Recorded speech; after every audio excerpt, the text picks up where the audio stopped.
আসসালামু আলাইকুম। ২০২৪ সালের এইচএসসি শিক্ষার্থী বন্ধুরা, তোমাদের আইসিটি পরীক্ষা এর পরেরটা ইংরেজি দ্বিতীয় পত্র পরীক্ষা কার কেমন হয়েছে যেমনই হোক না কেন মন খারাপ করার কোনো দরকার নাই। দুইটা মিলে ইনশাল্লাহ পাস চলে আসবে। আর যাদের এ প্লাসের চিন্তা করতেছো, দুইটা মিলিয়ে এ প্লাস আসবে কিংবা 4 পয়েন্ট আসবে, বা তোমার মনের মতো একটা রেজাল্ট আসবে। এখন এই ভিডিওতে যেটা আলোচনা করতেছি সেটা হচ্ছে তোমার আইসিটির এমসিকিউ। সেখানে কিন্তু মাত্র 200 থেকে 300 এমসিকিউ তুমি যদি 1 ঘন্টা সময় নিয়ে পড়ো, তাহলে কিন্তু তোমার ফুল 30টা এখান থেকে কমন পড়বে 100%। আর এই সাজেশনটা তৈরি করেছে বাংলাদেশের সবচেয়ে বড় অনলাইন ভিত্তিক একটি স্কুল, সেটা হচ্ছে 10 মিনিটস স্কুল। আর 10 মিনিটস স্কুলে আইমান সাদিক ভাইয়ের অভিজ্ঞ শিক্ষক দ্বারা তৈরি করে, এবং তারা এটা পেড কোর্সে বিক্রি করে টাকার বিনিময়ে। আর আমি সেটা তোমাদের দিচ্ছি একদম ফ্রিতে। দেখো, এর জন্য আমাকে চ্যানেলটা সাবস্ক্রাইব করো এবং ভিডিওতে একটা লাইক দাও, শুধু এর সে আর কিছু চাই না বেশি। এটাই হচ্ছে ভালোবাসা। দেখো, বহু নির্বাচনীয় প্রশ্ন এখানে প্রত্যেকটা অধ্যায়ভিত্তিক দেওয়া আছে। এই পাশে বোল্ড করা তোমার উত্তর দেওয়া আছে।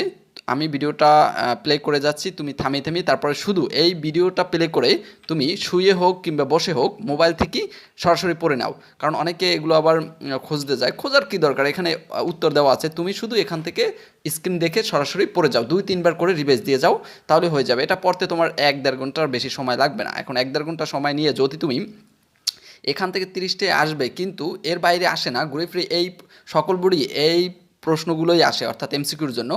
যেহেতু শর্ট সিলেবাসের জন্য এমসিকিউর নির্দিষ্ট একটা আছে, তোমার ক্যাটাগরি আছে।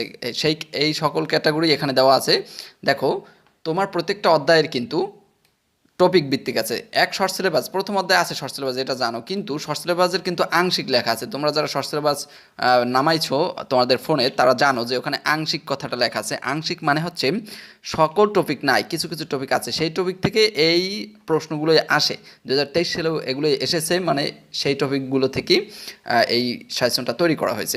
আমি এখন ভিডিওটা প্লে করে যাচ্ছি। আর আমরা এমসিকিউ দেখার আগে সিকিউটা নিয়ে একটু কথা বলি। সিকিউর জন্য আলাদা করে আমি একটা সাজেশন ছেড়েছি। তারপরও যদি কারো আবার নতুন করে সিকিউ দেখার প্রয়োজন হয়, তারপরে এটা দেখে নিও, এই জিনিসগুলো পড়ে নিও। এখানে আমি স্ক্রল করে যাচ্ছি, তুমি ভিডিও থামিয়ে এরপরে ভিডিওটা পজ করে তারপরে তুমি পড়ে নিও, ঠিক আছে?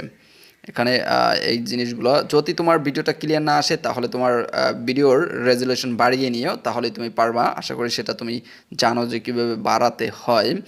এগুলো ছিল তোমার সিকিউর জন্য, অর্থাৎ লিখিত অংশের জন্য। এবং পরবর্তীতে আমরা দেখব এমসিকিউ। দেখো, এমসিকিউ এখান থেকে শুরু। এখানে পাশে দেখো 10 মিনিটস স্কুলের লোগো আছে, অর্থাৎ তারাই এটা তৈরি করেছে। এখান থেকে তুমি নির্দ্বিধায় পড়তে পারো, কারণ এখান থেকে 100% কমন আসবেই। দেখো, প্রত্যেকটা পরীক্ষায় তুমি পরীক্ষা দিয়ে আইসা মিলাই দেখো। আর এটা তারা পেড কোর্সই তাদের বিক্রি করে, সেখান থেকে আমি পেড কোর্স থেকে এনে তোমাদের ফ্রিতে দিচ্ছি। এই জন্য অবশ্যই ভিডিওতে একটা লাইক দিবা। দেখো, এখান থেকে শুরু করলাম, শুরু থেকে দেখো। আরেকটা বিষয় বলি, অনেকেই দেখবা যে তোমরা আইসিটি নাও পারতে পারো, মানে এই এমসিকিউগুলো পারো না, বোঝো না। এমনটা না বুঝলে সেখান থেকে তুমি শুধু মুখস্থ করে যাও। যেহেতু এই এমসিকিউগুলো খুবই গুরুত্বপূর্ণ, হুবহু আসে, এগুলো চেঞ্জ করে দেনা হুবহু আসে, যার কারণে তুমি শুধু মুখস্থ করে যাও। মুখস্থ করে গেলেও কিন্তু হবে, তুমি শুধু পড়ে যাও। পড়ে গেলে না বুঝলে কোনোটা এমসিকিউ বোঝো না, সেটাও তুমি পড়ে যাবা। পড়লেই তুমি যখন হলে দেখবা এমসিকিউটা, তখনই তোমার মনে পড়বে যে এটা তো এটার উত্তর হবে, ঠিক আছে?